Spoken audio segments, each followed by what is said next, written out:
have to make your vote to disaffiliate New Hampshire and let them sort it out welcome to the rest of my Time to Be Reasonable. And as you can hear right now, that's the LNC meeting tonight. And there's another one on Saturday.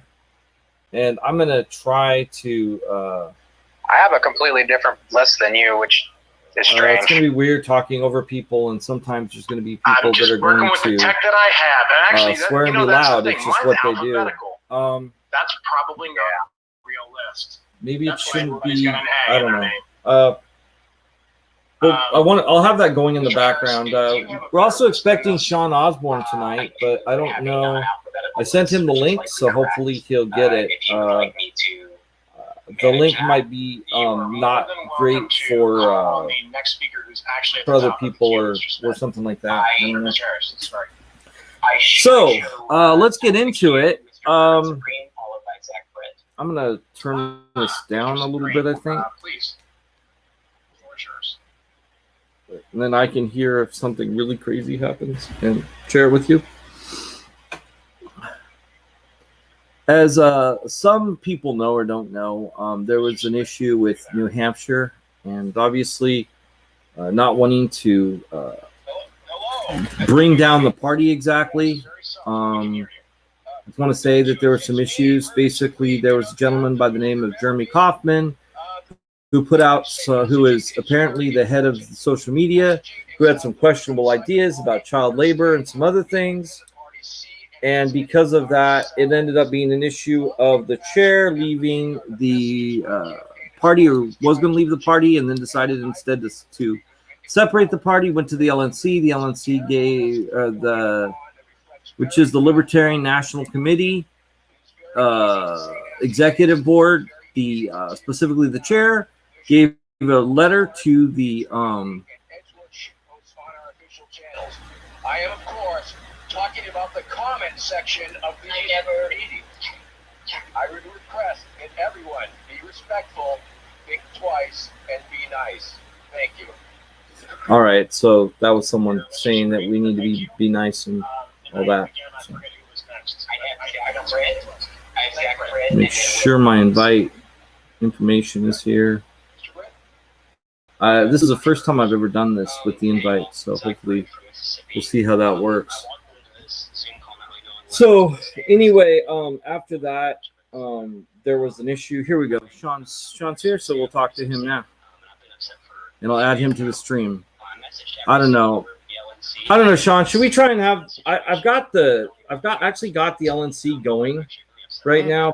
My God, is it loud? I was having the exact problem, exact opposite problem.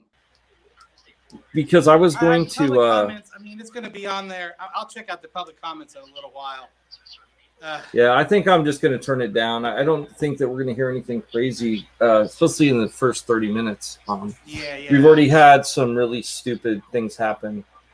Well, this whole week's been stupid. Let's be honest. I don't know about you. I mean, I know we have difference of opinion, and that's fine. But by the way, am I on the right screen? Because I don't know who's seeing it.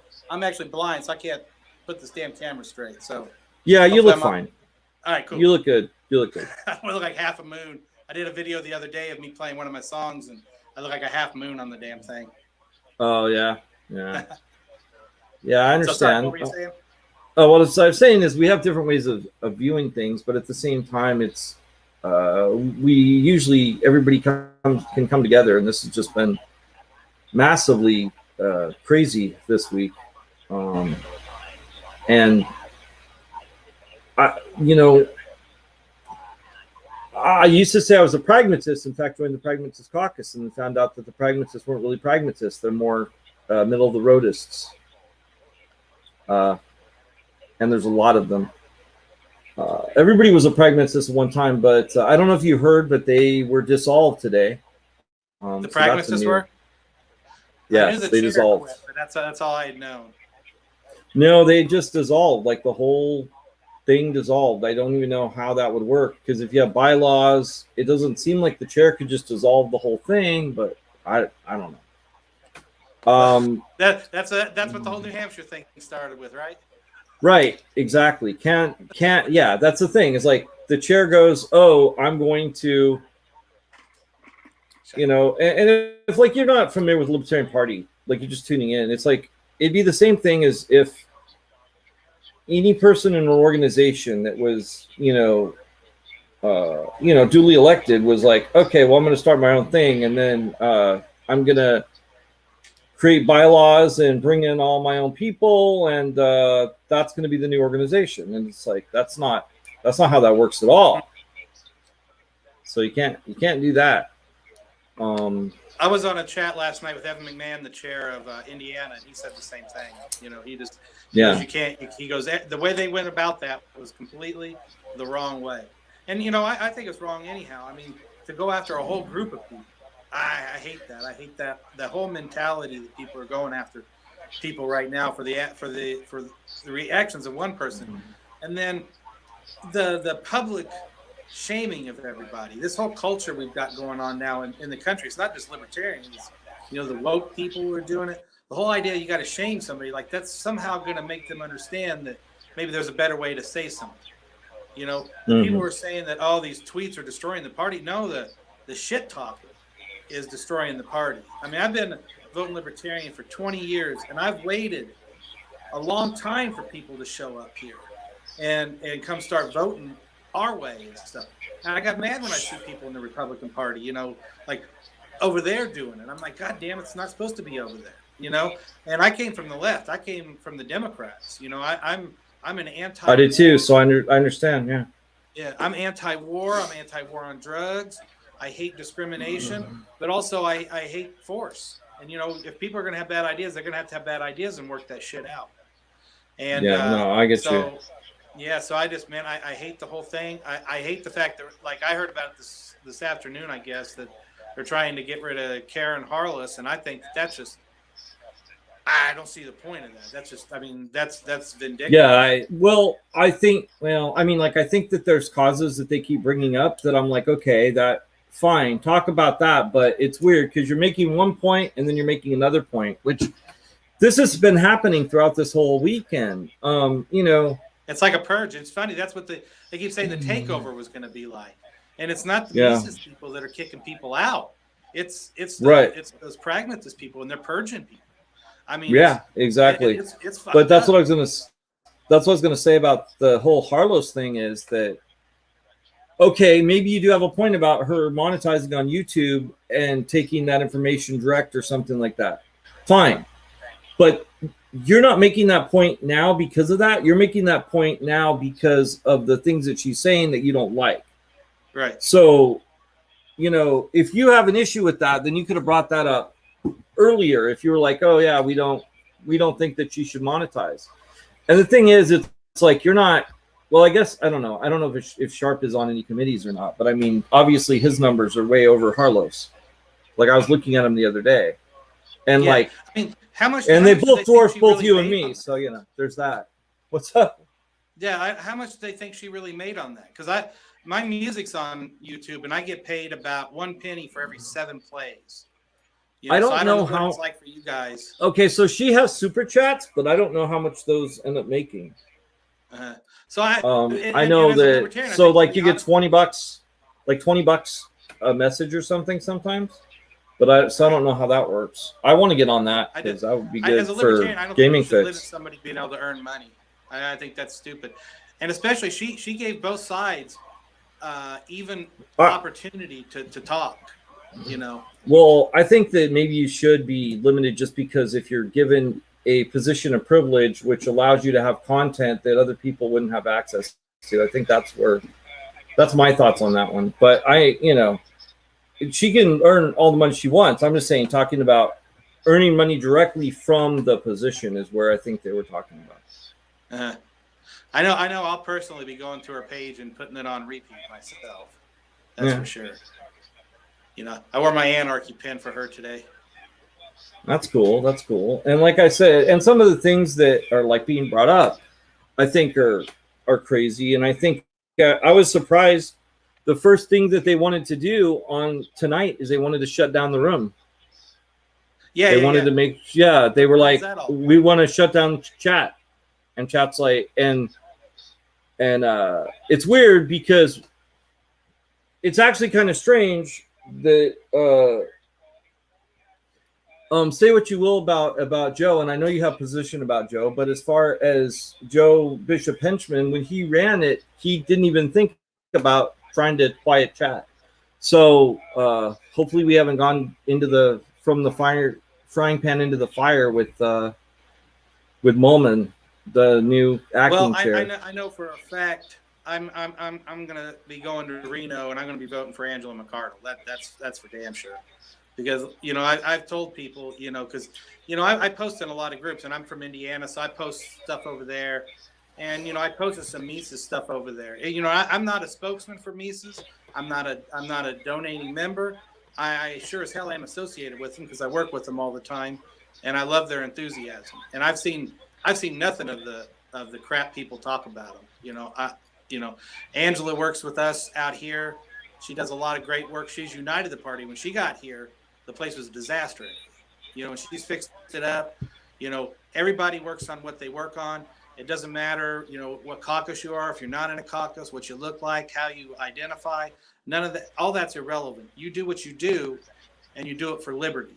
You don't have to die on every hill. You do what you can for liberty, and try not to fall into that identity politics thing. You can talk, because if you save one person as an individual, you save every group in that process. You don't have to get into that whole IDP thing. You can say that these two people can get married, and you don't have to explain why.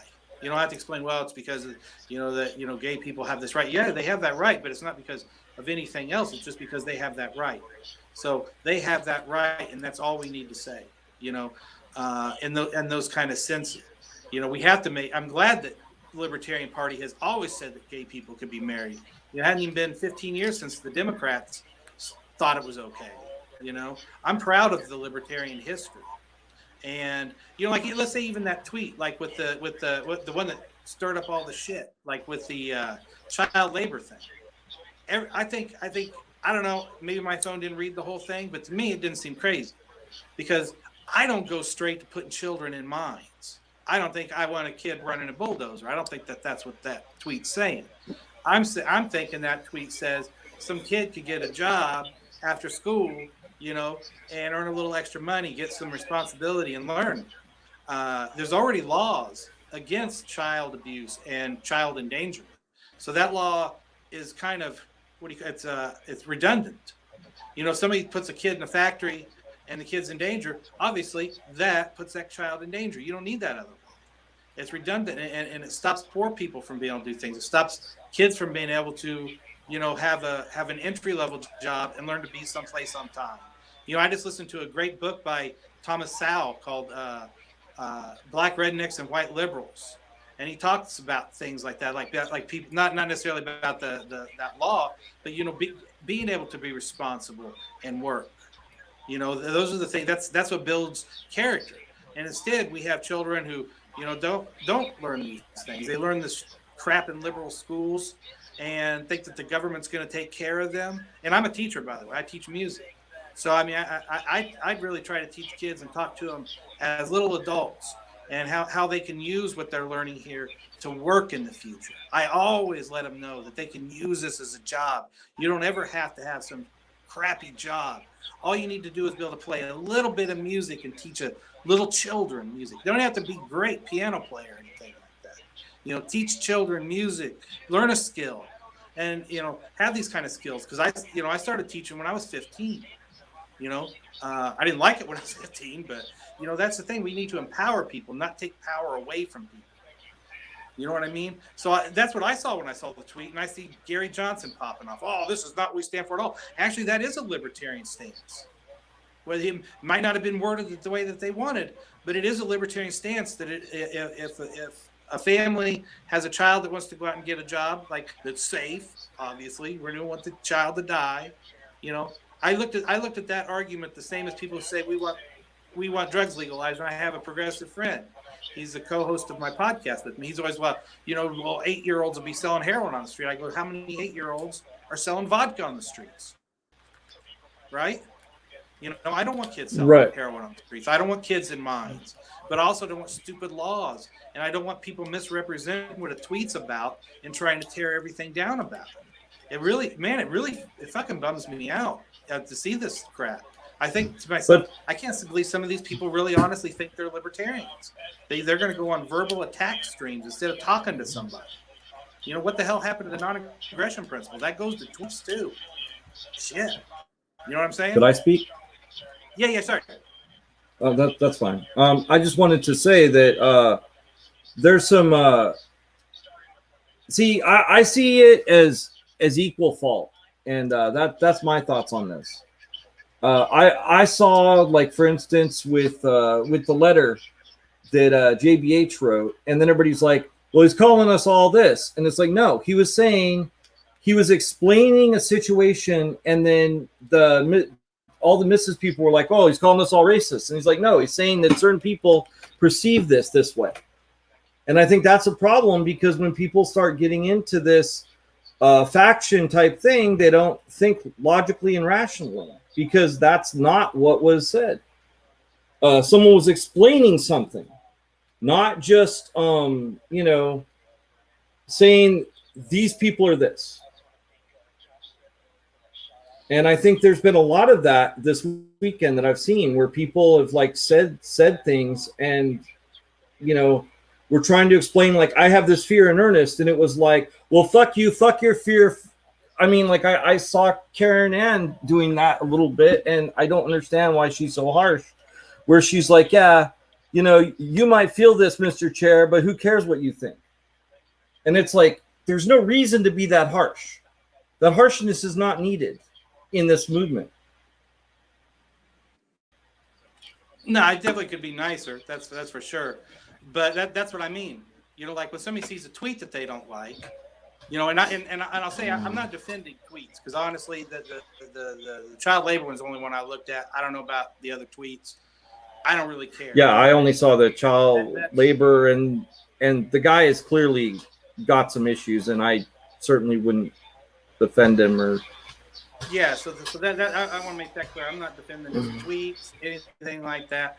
I'm defending liberty, and I don't think people should attack others. Even Dave Smith and Michael Heiss came out and said that they didn't particularly like the tweet either, and they want to. Dave Smith said his exact words are something along the lines of, I guess I can't say exact words and say along the lines of. He said something along like.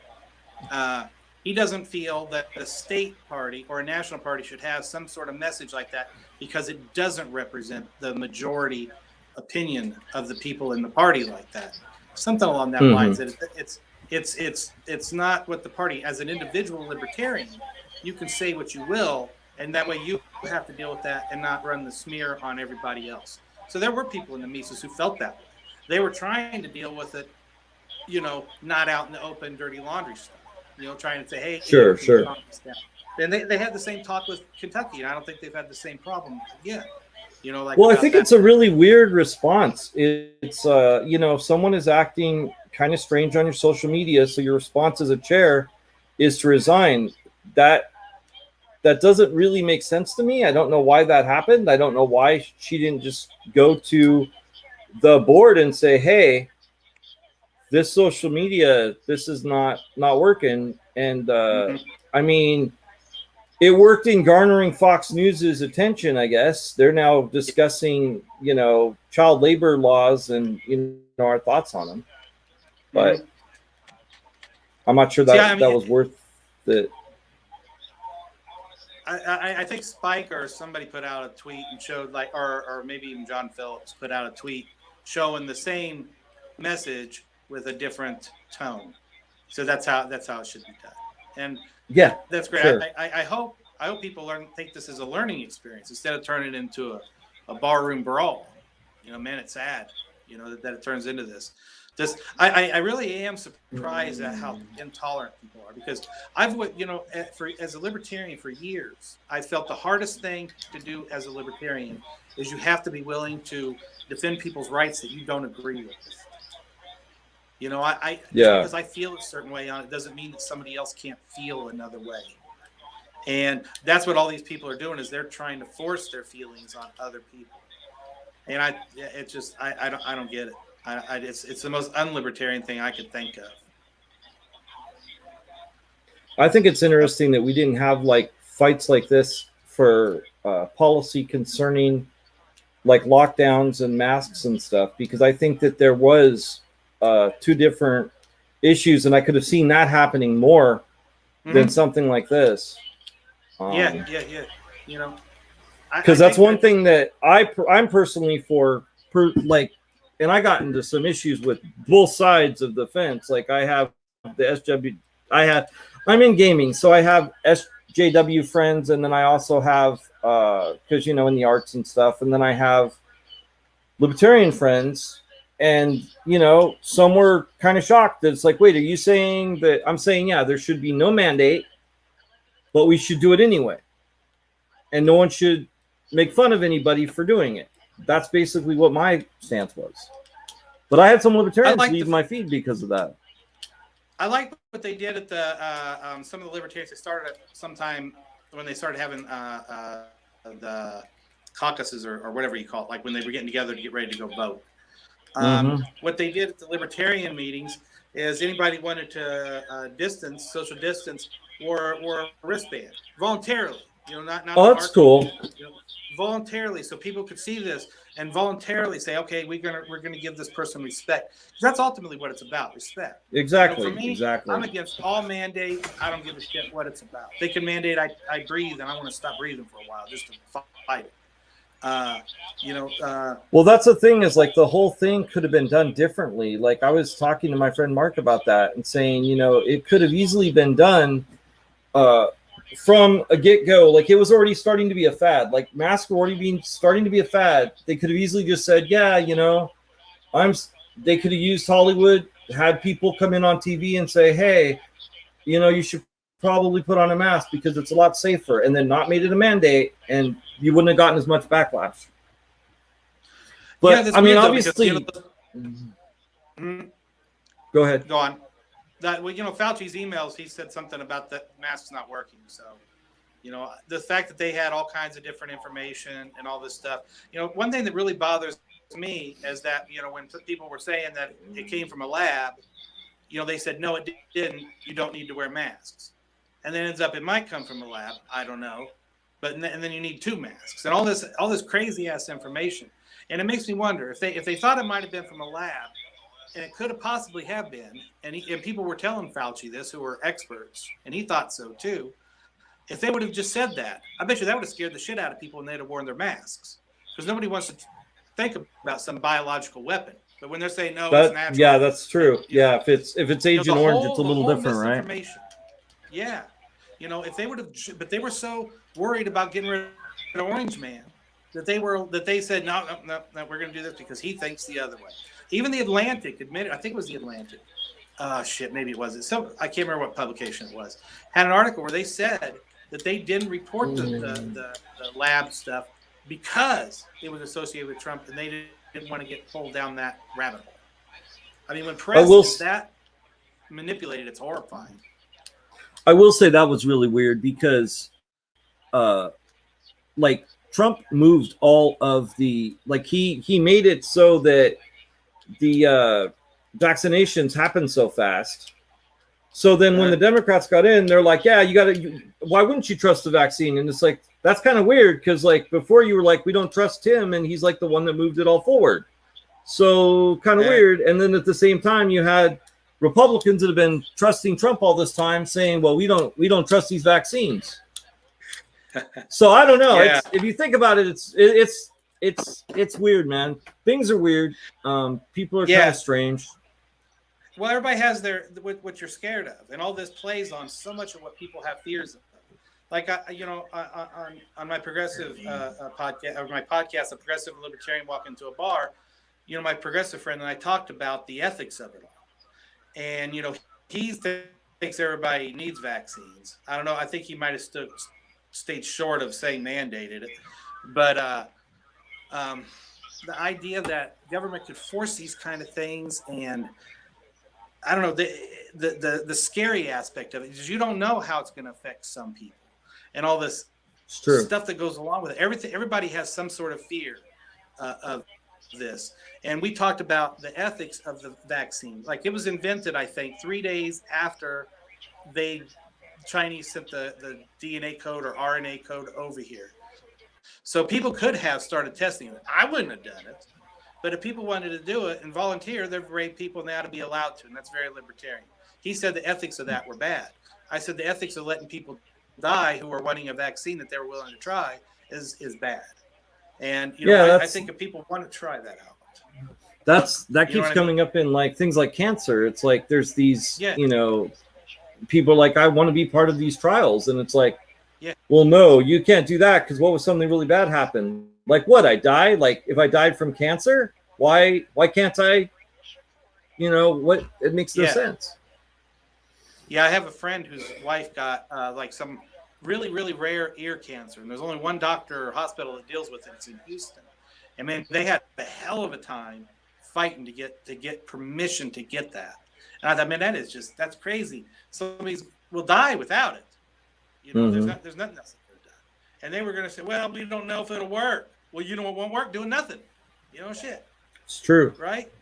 I mean, who's anybody to say when you take it, how you take it, and they wonder why people think it might be wrong. And I'm not an anti-vaxxer, but I also don't believe in just going out and I don't get a lot of vaccines. I don't get the flu vaccine, for instance. I've gotten sick. I didn't get the flu vaccine, but I did get this one, but that's because of my immunocompromise. So I figured, Yeah, and I have no problem with people getting. I don't know why people got to heckle people who've got it. I don't know why people got to heckle people who don't have it. I hate it all. I hate this whole shame culture. Oh, you said something I don't like. You're endangering me because you won't wear a mask. You can see this fucker doesn't have a mask on. Stay clear of it. That's just the way it is. And I'm blind, so I can't see when somebody doesn't have a mask on. So I just have to be more careful. True, yeah. That's all it is to it. And oh man, just the whole shame culture that's gone ape shit in the country. It doesn't matter. Republicans are shaming this, Democrats and woke people are shaming this. Now the fucking libertarians have got in on it. I'm like, God damn. I really thought, what happened to live and let live? Man, shit. It's frustrating. Yeah, for sure. Oh, so how'd you get into libertarianism? Oh, well, my dad was libertarian. Actually, he wasn't a libertarian. He never voted after a certain point in time. He was an objectivist, and I was pretty much an objectivist. I don't agree with everything. I have some difference of opinions, but I basically believe in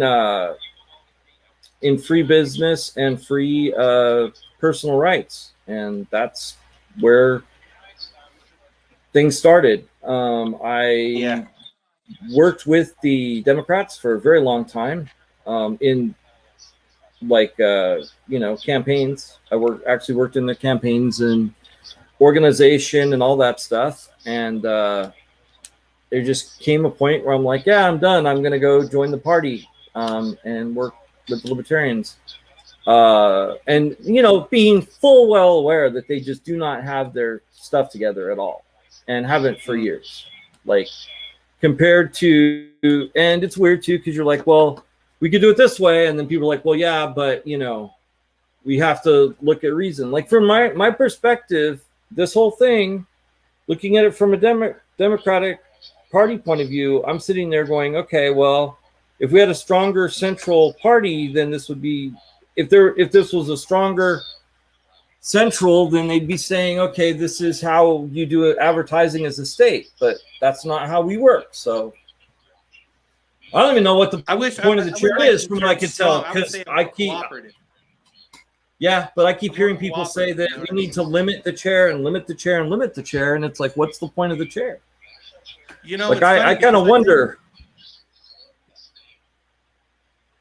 Last night, Evan McMahon was saying one of the things Bishop Hinchman wanted to get rid of was the affiliate sharing information, the national chair, or the National Party sharing all their analytics with state parties. That was one of the things he wanted to can and spend the money on the Frontier Project. Which I mean, the Frontier Project's good, I think, at least from what I've seen of it. But I don't want to pillage the ability to help out the state parties, because Evan McMahon was bothered about that, because he was ready because of what happened to disaffiliate from the national, just have the Indiana party be what it is, take care of Indiana and really decentralize things.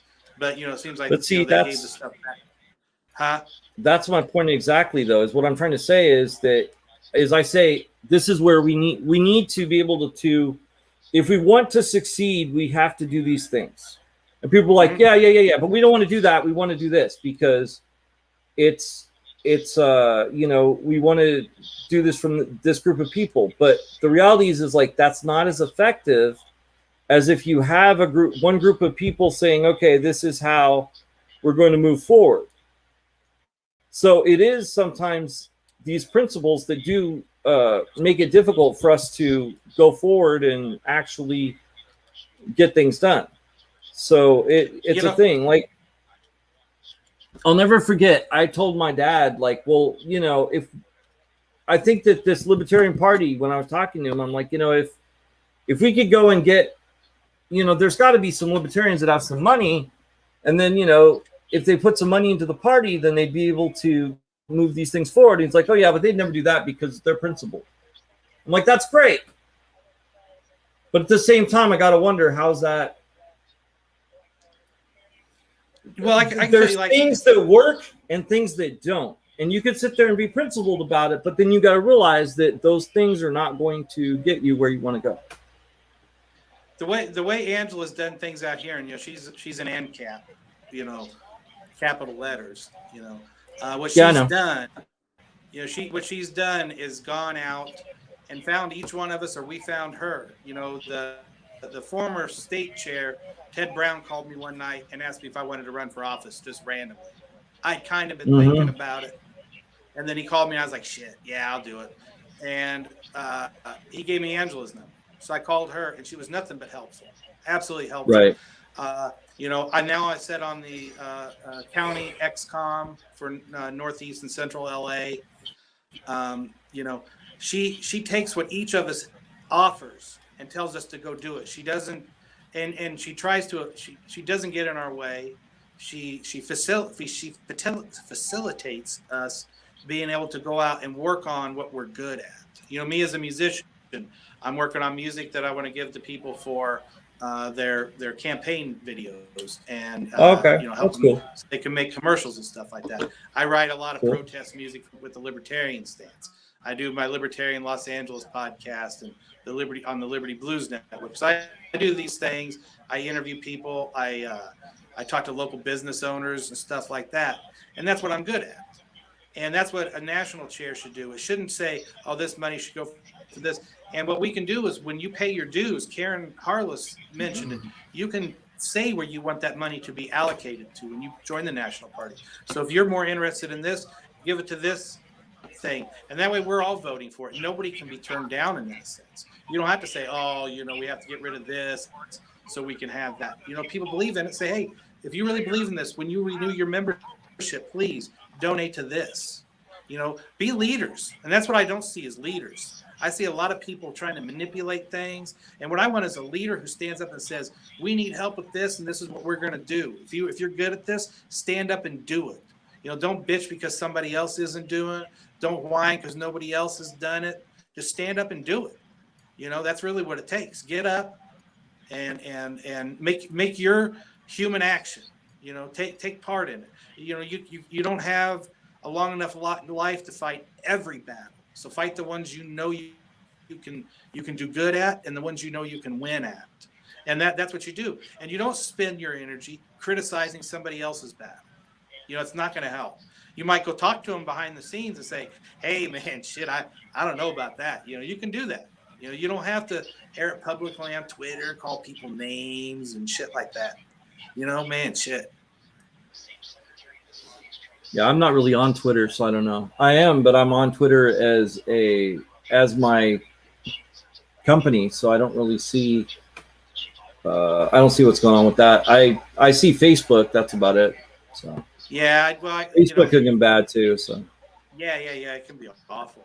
You know, it might not be quite as bad as Twitter, but Twitter's awful. You know, I'm on there because, you know, I'm promoting my music and I promote my podcast too and stuff. So, you know, if you want to promote something, you gotta get in there. So, that's just the way it is. Well, speaking of promoting things, Sean, why don't you tell us how people can listen to us or listen to you? So, because we're almost out of time.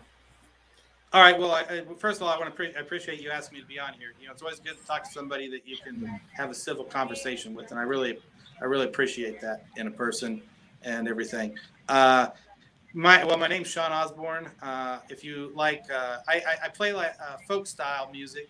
If you say like Woody Guthrie minus the socialism, I put in a lot of libertarian thoughts in it. You can look me up. I'm on most of the streaming services. I'm also on Facebook at This Might Make You Mad is my Facebook, and I have my podcast thing on there. A Progressive and a Libertarian is the Facebook page. That's because I haven't changed it yet. But the podcast network is the Liberty Blues Network. I have 3 podcasts on there.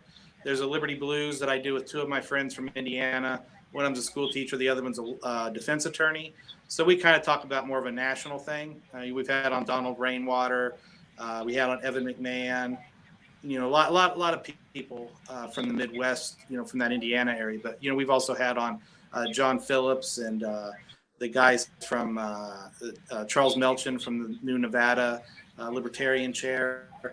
And then we have Libertarian Los Angeles, which by and large I talk about people who work in their different affiliates. Like I had on, I can't even think who all I've had on.